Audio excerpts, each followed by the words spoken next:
I don't hear anything. And then at some point he comes on the radio and confirms jackpot, HVT number 1 captured.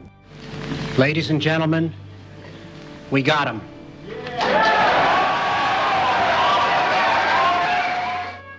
I'm Chief Warrant Officer 3, Harold Engstrom, and I currently work at the National Ground Intelligence Center in Virginia. Hal Engstrom's career began as a civilian middle school English teacher in Phoenix, Arizona. I have a master's degree in education, so that was my chosen career path.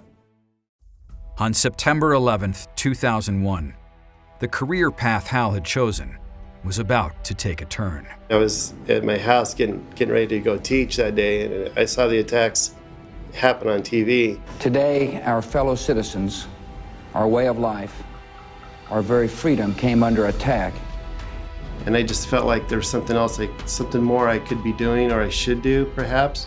Only a few weeks after the attacks, Chief Engstrom enlisted in the Army, and after much research, selected All Source Analyst as his MOS. Having to extrapolate information and analyze it and think critically about it and expound on it, that was the type of work that I enjoyed as a student, and so I figured that would be the best fit for me in the Army. After basic training, Engstrom was sent to Fort Huachuca for his MOS training in 2002, then had a brief stint at Fort Hood before being deployed to Kuwait.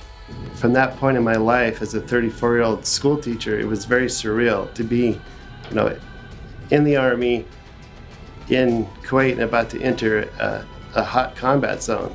In the midst of the U.S. having invaded Iraq, and with the Iraqi leader on the lam, Chief Engstrom's team was sent to Baghdad in 2003 to discover that their main mission was to find high-value target number 1, Saddam Hussein. Now it's real. Now enemy is out there looking for you and you're looking for them.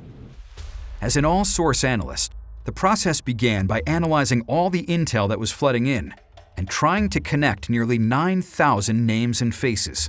So the information that we were getting, that we were putting together to drive these operations, was coming from human collectors, coming from SIGINT personnel, coming from all different intelligence groups. As a way to help connect the dots, Engstrom's unit created a chart of who's who in the Hussein regime. We built this link diagram where you could put faces on it and information, and you had Saddam Hussein in the middle, and then 5 or 6 guys around him who we thought was his inner circle that was protecting him. In early December of 2003, a member of Saddam's inner circle was captured near Baghdad.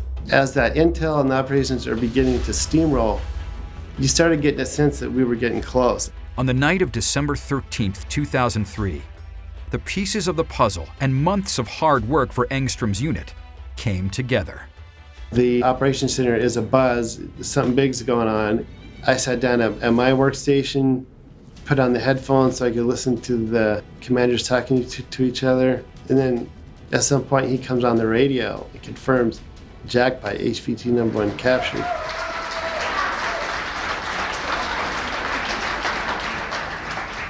Saddam Hussein was captured Saturday, December 13th at about 8:30 p.m. local in a cellar in the town of Ad-Duar, which is about 15 kilometers south of Tikrit. It was announced that we had jackpot. The talk erupted in cheers and stuff. We were given high fives. And for me, as I've said, I've sort of sat back in my chair and took the headphones off and just sort of gave a sigh of relief, because it was the realization that all that work had finally come to fruition. The capture of Saddam Hussein was a satisfying end to the many hours Engstrom and his unit had put in on the job. I reflected on all those reports that I read, all those thousands of pages of reports, but at the time seemed mundane, and all that led to finding that needle in the haystack. For Chief Engstrom, the Army was always the place he was destined to be. In the past, when I would go to bed and read those history books, I would always say, this was such an incredible event. I can't imagine being there. I can't imagine being part of that history. So now looking back, I'm glad that I embarked on this career, and I feel like I've contributed. And it makes me feel good because I'm part of a larger team, and what we do is important. as a 13-year veteran of the U.S. Army, Chief Warrant Officer Hal Engstrom continues to lead the charge on the battlefield through the intelligence he collects and analyzes on a daily basis.